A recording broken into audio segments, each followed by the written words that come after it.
Now, Imran Khan is in a very dire situation. He's being held in prison. What they have in mind for Prime Minister Khan?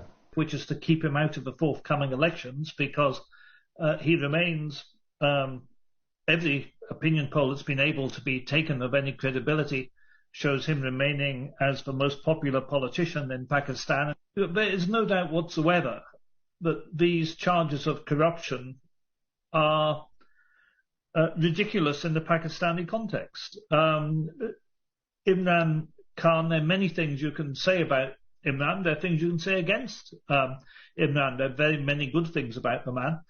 But one thing he is not is corrupt. This is a man who has actually given the majority of his personal wealth to found 3 hospitals in Pakistan. He is not somebody who's going to spend his time trying to grab a 3 Rolex watch from the Kingdom of Saudi Arabia or something along those lines. These charges relating to gifts, when you compare them to the massive looting of the Pakistani state carried out by the Sharif family over the years, these charges are perfectly ridiculous.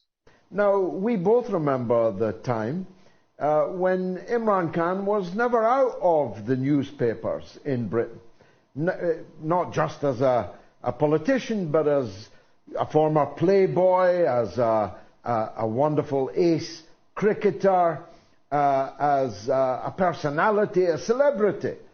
And yet here he is now in prison on trumped-up charges. The United States had given to getting rid of Imran Khan.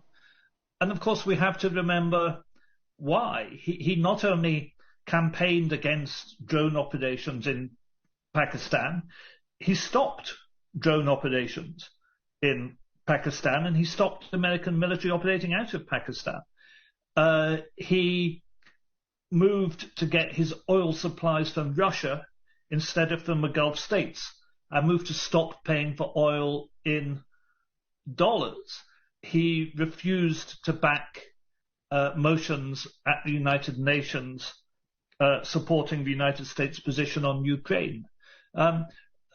So, here you have this person who had a very strong international profile, as you say, and a high degree of international credibility, while a person widely appreciated and looked up to in the developing world, who was seen as a threat to the United States, and they've managed to get rid of him, and that requires maximum suppression. I mean, of course, in a way, this is meant to be an example to other leaders, that if you don't jump when the United States says jump, when the United States insisted in public that Pakistan vote for a motion condemning Russian action in Ukraine, Imran Khan replied saying, "Are we slaves?